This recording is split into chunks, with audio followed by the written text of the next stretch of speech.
Hi everyone, as Breixo introduced me, I'm Rachel Hayden. I'm from the University of College Cork. I'm really delighted to be here today to represent the Irish research that has been done as part of Atlantic Positive. So our role in the project really can be kind of divided into two. So we are interested in developing a strategy to stop the invasion of the Asian hornet coming into Ireland. And we're interested in providing training and education to stakeholders, namely beekeepers in this instance. So today what I'm going to talk about is the work that we've been doing on developing a strategy, how we're assessing the risk of Vespa velutina establishing in Ireland, and the work that we've been doing to evaluate Irish stakeholders' level of awareness about the Asian hornet. And that all feeds back into our response strategy and our education plans going forward. So first of all, I think it's important just to address the recent update development in Ireland. So up until this year, we didn't have the Asian hornet, but a single specimen was found earlier this year in late April. It was found in Dublin, which is along the east coast of Ireland over here. And just you can see this little icon of the hornet, this is where it was reported. It was reported by a civilian, and I'll go into the reporting system in a bit. But it was a great find, and we're really, really grateful for the intuitiveness to report it. So the Asian hornet was actually found very close to the major ports in Dublin. So to the north here, this is Dublin Airport, and just to the south, this is Dublin Seaport. Dublin Port handles over 50 or roughly 50% of all the goods coming into Ireland. So it's a major, major port. And just interesting to note as well that the Botanical Gardens and Phoenix Park, two large parks in Dublin, are also located really close to the hornet. So although we know that the Asian hornet, how do I say this? So basically, we kind of expect that the Asian hornet was imported, potentially due to the location, its close proximity to the ports, and also due to the location of its invaded range. Really, it's too far for it to fly from any of the mainland Europe, any of the islands, and the UK population isn't considered established, and where they have been found in the UK, it's still too far for them to be able to realistically fly over to Ireland. Additionally as well, this is the hornet in question, and you can see it's in great condition, and the wings, you can see there's not really any fraying on the edge of the wings, and you would expect that if it had flown a large distance.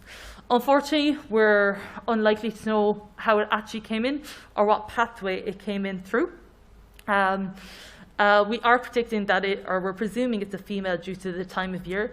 So April is when females are coming out of hibernation. So they're looking for carbohydrates, they're looking for sugary, sweet food, and they're looking for somewhere to create a nest. But we don't know if the hornet came in the year before and overwintered in Ireland, or if it came in the spring through an import. Again, the hornet was actually found in a garage in a state of alive but dying. So to clarify what that means, it means that the hornet was found on the floor. It wasn't flying, but it was just kind of like slightly moving. This could be an indicator of maybe how it got in. Maybe it was in a confined container, maybe it didn't have any food, or it was a cold condition, and that affected it, or maybe it came out of hibernation, and something about our environment, our climate, the food availability, maybe something just wasn't suiting it. So that contributed to it. So when the Asian hornet was found, Ireland went into basically rapid action. Now, before I describe the kind of protocols that were in place, it's just important to break down who's involved in Ireland. So Northern Ireland is divided into two polities. You have Northern Ireland, which is under the UK. So they have an official Asian hornet contingency plan in place that is very similar to the UK one. And then you have Northern Ireland, which is its own government, And that's the one I'm really going to be focused on today, because the Asian hornet was found in the Republic of Ireland, and we do not have an official Asian hornet contingency plan or rapid response in place. But that's not to say that we don't have some plan in place. So we're working closely with the Department of Agriculture, who oversee beekeeping health and apiculture, and the National Biodiversity Data Centre, who are in control of controlling invasive species, and the National Biodiversity Data Centre that does reporting, and they do a lot of work with citizens as well. So first and foremost, there is an early warning system in Ireland. We have a central apiary programme. It's based on volunteer beekeepers spread across Ireland. So we have about 21 volunteers in the last few years. And it started including Asian hornet traps in 2018. It is evenly distributed across Ireland, but there are higher concentrations towards the ports as well. And just to note that Northern Ireland also have a central apiary programme, so really all of Ireland does have this early warning system in place. And then when the Asian hornet is detected, there is a recording and reporting system. It's known as the Invasive Alien Species Record Alert System. And this is conducted by the National Biodiversity Data Centre. So I just included a little kind of a breakdown of how it works. So first, someone needs to report it. This sends an email to the invasive species officer, who then needs to verify the report. So they rather follow up with the person that reported it, if there's not enough information, or they determine if it is the species in question. From that then, if they do think it is an Asian hornet, they contact the other government agencies involved that I previously mentioned. And if they think it's the Asian hornet, they then send it to a third party. So in this instance, it went to the National Museum of Ireland, who were the ones who actually went out and collected the Asian hornet when it was reported. Then when it's confirmed to be the Asian hornet, stakeholders and EU members are alerted to it. So at the same time, I suppose, as when this was happening, there was also a rapid response on the ground. So there was a search done looking for nests and hornets within a 3-kilometre radius of where the specimen was recorded. And they've also increased monitoring traps in the city, in Dublin City, in the port, and they're looking out to move into distribution hubs as well. Beekeepers as well, they were very active and engaged in this as well, as you can imagine. So some people reached out looking for traps as well. They did have strategy meetings, and we were involved in a few of them. And it was really great to have the involvement. They're very keen on working with us on the Asian hornet. So really what we said, we were like, it's really important to get beekeepers involved and stakeholders in the strategy. And we also said that it'd be very important to do a genetic analysis of the Asian hornet. And that is exactly what we are doing at the moment. So it's really important to do genetic analysis to help us determine the origin. And this then feeds back into our strategy. If you can understand the risk of the Asian hornet getting in, is a potentially high probability of it coming in from Europe, coming in from its native range. But what we found is that the Irish specimen is highly likely to be from a UK or European population, which comes as no surprise. Now, I'm not a molecular biologist, so I can't really go into the nitty-gritty of it. If you have any questions, by all means approach me afterwards, and I can try to flesh it out a bit. But basically, the Irish sample was a 100% match at the ITS2 region of that of a Channel Island, and a second UK sample. So that doesn't mean that it came from the UK, it just means that it's from a UK or European population. So obviously this is really interesting. It's great to know that it came from European, UK population. But we actually want to expand on this genetic research further, and that's what we're currently working on. So the CO1 or COI haplotype is believed to be quite homogeneous, and there's not much of variation within it. But recent work done by Zhang et al., they showed that there's more variation in other genes. Looking at the ISG 2, 3, 4, 5. So we're currently looking at that. So we've obtained samples from across Europe, and I'd just like to say thank you to everyone that has sent us samples. We really appreciate it, particularly our project partners, the University of Hamburg, Government of Jersey, and our friends in FERA and DEFRA in the UK as well. So we're hoping that this can show us if there's the potential of multiple pathways of invasion, especially going forward if more Asian hornets are detected in Ireland. To be really important. And it also might be able to see if there's any adaptation that are allowing them to invade. But this research is still all in the works at the moment, so I don't really have any results to bear from there. So now that we know the Asian hornet can get to Ireland, and that really wasn't much of a doubt because of the amount of imports that we get in our close proximity and relationship to Europe and the UK. But now we want to determine we want to assess if the Asian hornet can establish in Ireland. So Ireland is on the extreme western fringe of Europe, and it's strongly influenced by the Atlantic Ocean.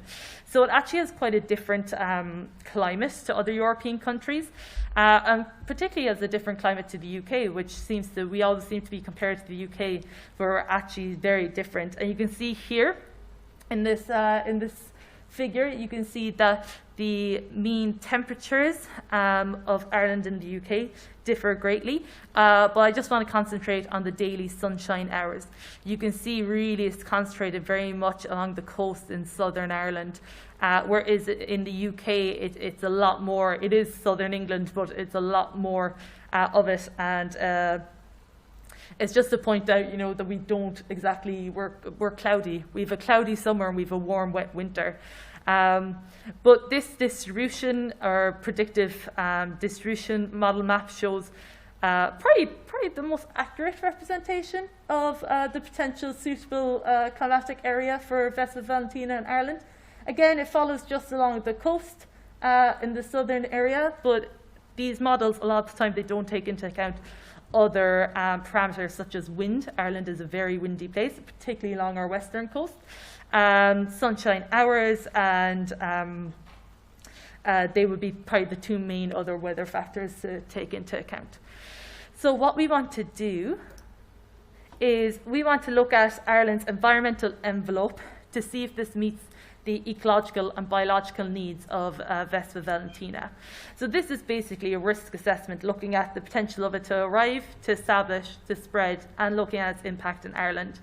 To do this, we didn't just want to use a risk assessment template. So we wanted to consider all factors involved. Really, just a large desk-based study looking at the potential of the Asian hornet to arrive in Ireland.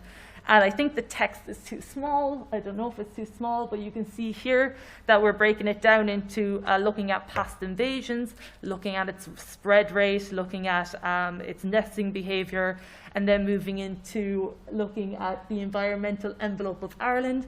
What's our food availability? What's our climate? What's our topography? Then looking into Vespa velutina, as I mentioned, looking at the environmental and social impacts as well. So we're just gathering all this information at the moment, collating it and putting it together to get a bigger picture of the situation in Ireland and what might happen in the future if the Asian hornet did establish, and if Ireland is really suitable. But it's not as simple as that, because there's a lot of different factors to consider as well. We need to consider climate change and how that will affect Ireland and Vespa velutina. We also need to consider the adaptability of the species, as everyone here knows that the Asian hornet is really versatile and very adaptable, which must be considered as well. And another thing we're doing is we're actually looking at the native biodiversity and Ireland's history in invasive species to see if there's anything that stands out that makes Ireland different or makes Ireland less suitable for invasive species. As it's known, Ireland has a lesser biodiversity than mainland Europe, and we're just looking at that as well to consider, is there something that makes us less suitable? It's also important to note that we actually don't have any native hornets in Ireland. We don't have the European hornet, whereas the UK does have the European hornet. So why don't we have the European hornet? We're very close to the UK that they should be able to arrive. So it's just these factors that were taken into consideration going forward. So aside from that, it's really important for us to understand what Irish stakeholders know about the Asian hornet. Our beekeepers are really important to the project, and we wouldn't really be able to do much without them, without their involvement. So we conducted a survey earlier this summer where we wanted to assess the level of knowledge and interest beekeepers have about the Asian hornet. We also wanted to really use this information to tailor our project to meet their needs so that we could give them the information that they wanted. Rather than just spewing out a load of facts, we really wanted to feel like they were involved, first of all, get their feedback, and then give them the information that they want. So there's roughly over 4,000 beekeepers in Ireland. We got a response of 310, which, talking to other people that do a lot of beekeeper work and work with the community, about 300 to 400 responses is average. And this did include Northern Ireland and the Republic of Ireland as well. So we asked 22 questions, and we broke that into different groups just so that we could analyse it a bit easier. So if we look at these diagrams, you can see that 79% of the beekeepers that responded have less than 11 years experience. But what's interesting is that 61% of the beekeepers have between 1 and 5 hives. This does correlate with the national average, which is 3 hives per beekeeper. So Irish beekeeping is really small. It's not really on large scales. It's not as commercial. There are commercial beekeepers, but it's on a much smaller scale. And about 70% belong to beekeeper members, which was expected as well. So it was great to see that the survey data we get kind of correlates what is already known. So I suppose the main thing that came out of the project is we wanted to know how much the beekeepers know about the Asian hornet. And we actually asked them about multiple different beehive pests and diseases so that we could compare it. And I've just included the 3 here. So we gave them an option: do you know a little, a lot, or not at all? You don't know anything about these species. Varroa here. 70% of beekeepers knew a lot about Varroa. This doesn't come as a surprise because it's kind of been mentioned a few times today already that Varroa is a significant beehive pest, and it's one that beekeepers are very concerned about. There's also the National Apiculture Programme in Ireland, and they do a lot of training and awareness and research about Varroa. So it's probably more prevalent amongst beekeepers that they are involved in that research. In comparison, wax moth is a weak pest of hives. It'd be considered. So you kind of have almost split. You know, a lot of people knew a lot about it, knew a little about it. Most people at least knew something about it. And then if you look at the Asian hornet, you can see majority knew a little about the Asian hornet. Obviously, the level of knowledge you have, a little, a lot, not at all, that's very subjective to yourself. But it's just interesting to know, it's interesting to compare it to other species. Obviously, we want to take the kind of 66 and the 15, and we want to get everyone into I know a lot category. So about nearly everyone that participated are interested in learning more about the species. So I did break that down, and we asked, we kind of gave categories of different areas like economic impact, impact on bee survival, and there wasn't really one topic that stood out amongst them. They want to know everything from appearance to impacts to how to control them. And I actually didn't include a section about how to control them because at the time we didn't have the Asian hornet, it wasn't reported. So we were just wanted to know about that, but a lot of people wrote, like we gave an option of other. A lot of people wrote in and they said how to control.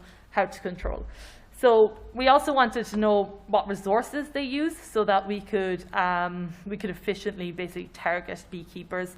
So they currently use social media, beekeeper newsletters, and online video platforms, but they would prefer informative videos, webinars, and newsletters. So what they have is what they like. So that's great for us to know when it came to giving any events or any educational content for the project. So then we get to monitoring. And it's very different from the French situation. So we don't have the Asian hornet. So majority of beekeepers do not monitor for the Asian hornet, which makes sense because we don't have the Asian hornet. However, 97.4% or 97.7% are interested in receiving training, and nearly the same amount have never received training. In Northern Ireland, the government have gone over to Jersey to receive training, and from corresponding with them, they said that they do conduct more training in Northern Ireland as well, but in the Republic of Ireland, there is no training. So of the people, or of the beekeepers that monitor for the Asian hornet, we asked what equipment they use and if they could elaborate on it. So gave them an option of homemade traps, rather with bait or without bait.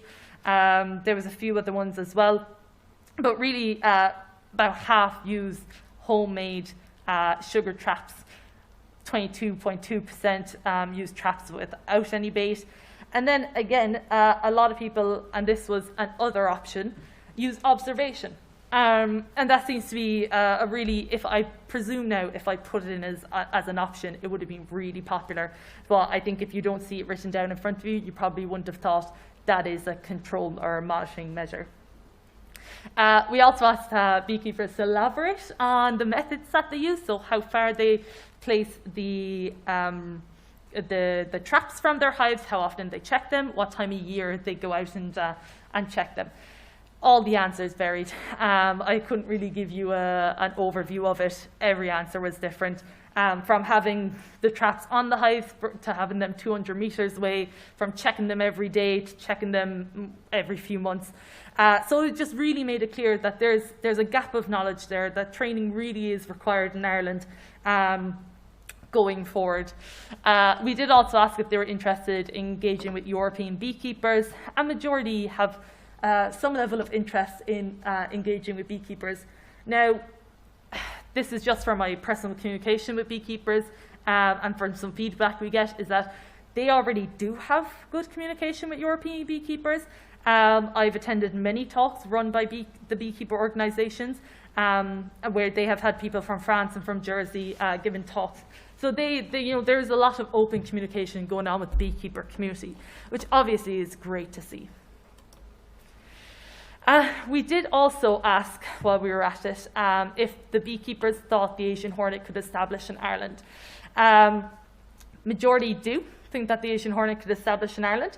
And then for those that do not think the Asian hornet can establish in Ireland, we asked them why. So why don't you think the Asian hornet can thrive in Ireland? Majority, and you can see here in this word cloud, cited climate as a limiting factor. Climate, poor weather, it's too cold. There were a few other factors such as being detected, early and rapid prevention. But climate really stood out as the key reason. So looking at the level of concern, 74.8% of Irish beekeepers would be really concerned if the Asian hornet established in Ireland, and this is in relation to beekeeping activities. A very small percentage would not be concerned at all. I did try to see if there was some correlation between people that were not concerned and people that didn't think it would establish. Actually, surprisingly, you would think that the people that don't think it, they don't think the Asian hornet will establish. So in fact, they are not concerned if it does get here. That's not how it works. There was no link there. So the main concerns that they have would be for hive survival, impact on honey production, and the risk to biodiversity. I didn't include a slide but on what we did in our results, but with this information we were able to really tailor our project. So we worked with the National Biodiversity Data Centre to create posters and resources looking at their life cycle, looking at their ecology. We made a video in collaboration to show how to report the Asian hornet, and particularly how to use the IAS reporting system, as there is an app. It's not dedicated to the Asian hornet, but it is a recording app for Ireland. We also worked with Irish beekeepers and UK beekeepers. We ran the first Asian Hornet Week in Ireland, and in this we had a live event where our government agencies talked about the rapid response to the Asian hornet, which was really important because from my talking with beekeepers, they felt like they didn't know what was going on, and they wanted more clarity and they wanted more openness. And we were really glad that we were able to provide that as well, and they were able to ask questions from the government, which is really important.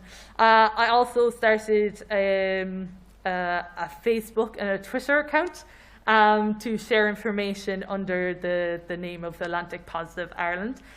This is really important because, as we saw, most of the beekeepers get their information from social media. So that's just a really good way for us to be able to reach out and engage with beekeepers. And also, it came real handy as well when we were promoting any of our work.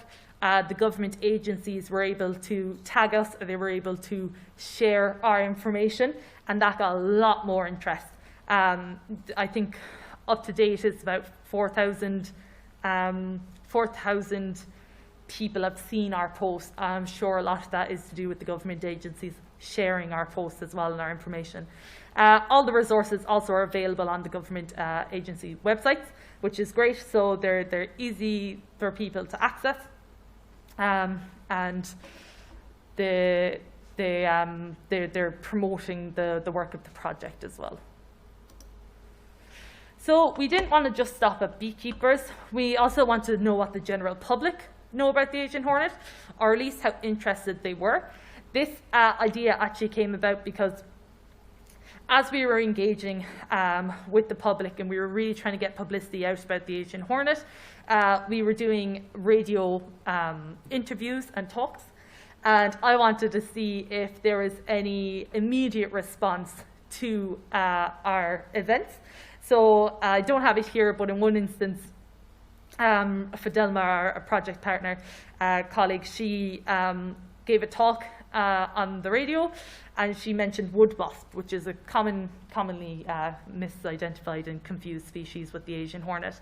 And it was really interesting. You could see after the interview aired, spike in the Asian hornet and spike in the wood wasp. So people were looking up those species directly after it was talked about. But then we got interested in that. We wanted to see, okay, so how much do the public know about the Asian hornet? Is there a way for us to see this? And we use Google Trends to do this. So Google Trends is it's an online database from Google, and it gives the volume of searches for a keyword, such as Asian hornet, for a given region, such as Ireland, over a defined period of time. So we actually began going back as far as we could. We went back as far as 2004, and I'll show that in the next slide. But we then determined that kind of interest in the Asian hornet in Ireland started around between 2010 and 2012. But what's important before I go looking at the figures is that the results that you get from Google Trends, it's normalized, and it's normalized by dividing the search term hits for any given week by the number of hits for any moment over the period of interest. So basically it's on a scale of 0, where there's no interest or very little interest, to 100%, which is peak level of interest. It's not how many people are looking up, it's just peak interest at that time. So as you can see over here, I should also just mention that we used Asian hornet while looking this up, because preliminary study showed that in Ireland people aren't looking up the yellow-legged hornet. They don't know it as the yellow-legged hornet, it is just the Asian hornet. And then looking at Vespa velutina, the scientific name, it was very, I suppose it was very erratic. There was not really a pattern. You'd have 100% peak and then nothing for a few years, and then 100% peak and nothing. And importantly as well, for our outreach, we really focused on calling it the Asian hornet, as that's what people know it by. So if you look here, you can see that Ireland, overall, we kind of have a low level of interest in the Asian hornet up until 2020 and 2021. So 2021 was the year that the Asian hornet was reported in Ireland for the first time, and its peak interest was on the report came out on the 7th of May, and peak interest was recorded on the 8th of May. So in this time, there was 11 newspaper articles published between May and September. So there was a lot of news coverage about it. It was very interesting. People clearly found it very interesting. But it's kind of hard to understand what that means on its own. So then we put it into context with a closely related species, and one that's often confused in the media. Yeah. So with the Asian giant hornet, what you can see here is that the Asian giant hornet is in red, that there has been a steady decline in hits, or the level of interest, as I just call it, for the Asian giant hornet in Ireland, whereas there is kind of a steady growth in the Asian hornet. It's growing, it dips down again, and then it shoots up for 20 and 2021. So this was interesting, and what I wanted to try to determine was, is media having an influence on people looking up the Asian hornet? So to do this, I use LexisNexis newspaper database. So this is just newspapers and web-based publications. For 10 years, over 10 years, there was 48 articles published, and 11 of those have been in this year. I don't have the table included here, but what you would notice is that in the first few years of publications, it was Asian giant hornet or giant Asian hornet was the keywords being used in publications. And that could possibly correlate to what we're seeing here, where more people are interested in the Asian giant hornet. And then you get to about 2015, you can see there's a shift in the newspapers where they're not going for giant Asian hornet, Asian giant hornet, which also was very muddled. Like a lot of the information actually in the articles I suppose wasn't as accurate as it is today. So you can see a shift where the Asian hornet becomes more popular. And in the news articles, you can see that they're calling it the Asian hornet, they're using Vespa velutina, and particularly then in 2020, because there was such focused outreach that was being done, that there was, you can't really see, there isn't much for Asian giant hornet that year.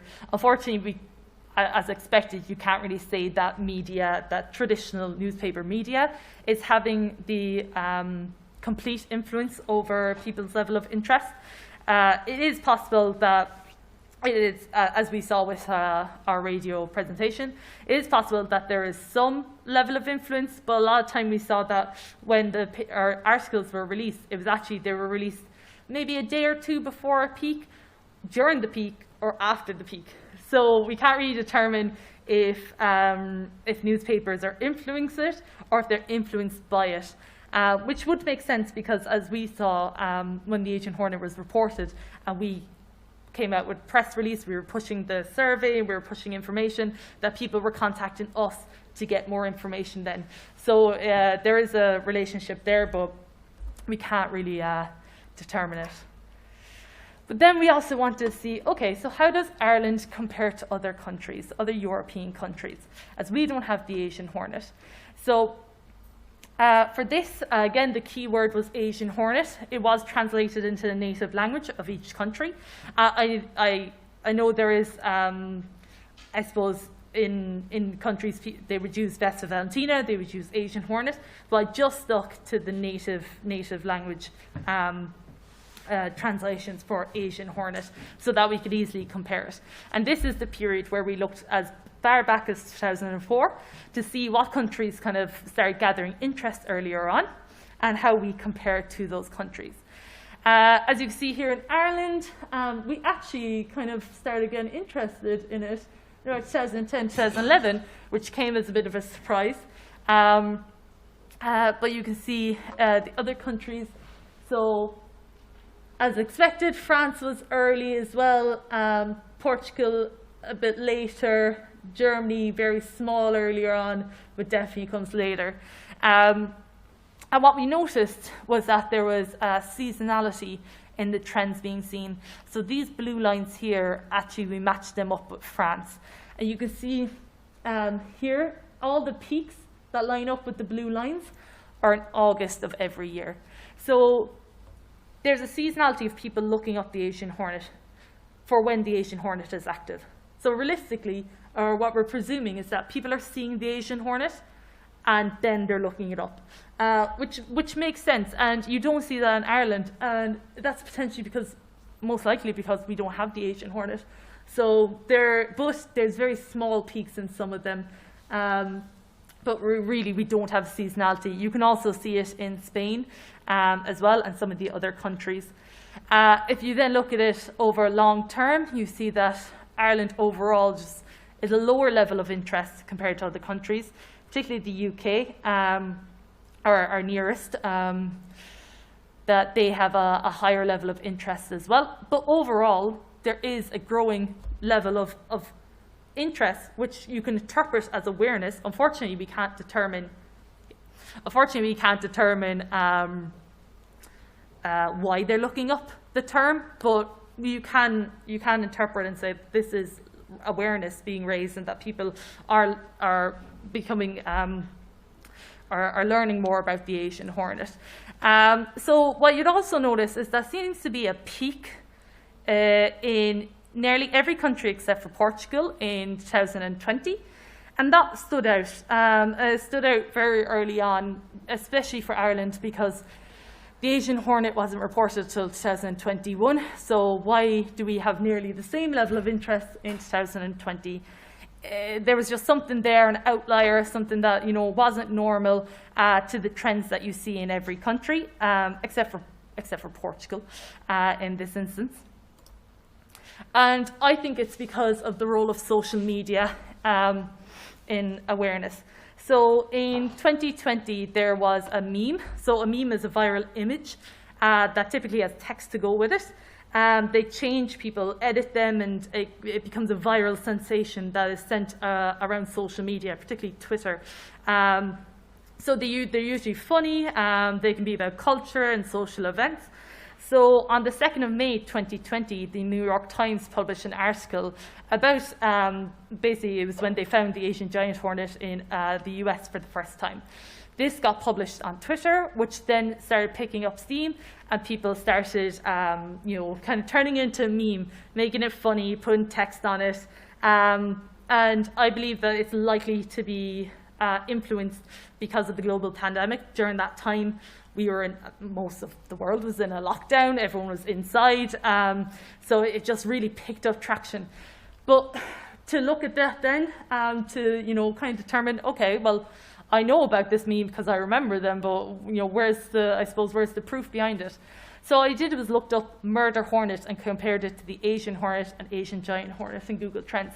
And what you can see here is that murder hornet is significantly more popular than both those terms. It took 2 weeks for it to reach peak. It stayed at peak for a week, and then it took about 2 weeks to go down to 8%. That's what happens with memes. They get popular, they stay popular for a little bit, and then they die really quick. But during this time, what's interesting is that you see the people that looked up murder hornet also looked up Asian giant hornet and hornets. So what started off as a funny internet sensation actually turned into some type of level of awareness. So this information really is it's interesting to note the kind of anomaly that each country saw in 2020. If you looked at this on a world map, it looks the exact same as it does for Ireland, where there was a peak. So it just shows it's just kind of, I just thought it was really interesting, to be honest. It shows how influential social media is, and it should be something to consider going forward as well. So in conclusion, although we're separated from mainland Europe, we do have a level of awareness in Ireland. Irish beekeepers are very aware, they're very active, they're really eager to get involved, and the public are becoming more aware as well. But there's more research that we need to do to assess the risk of it establishing in Ireland. And we want to use basically all this information to make a contingency plan or a rapid response strategy going forward in Ireland. Thank you so much, guys. That's also just one of the memes that went viral, and it actually got so popular that newspapers started talking about the sensation as well.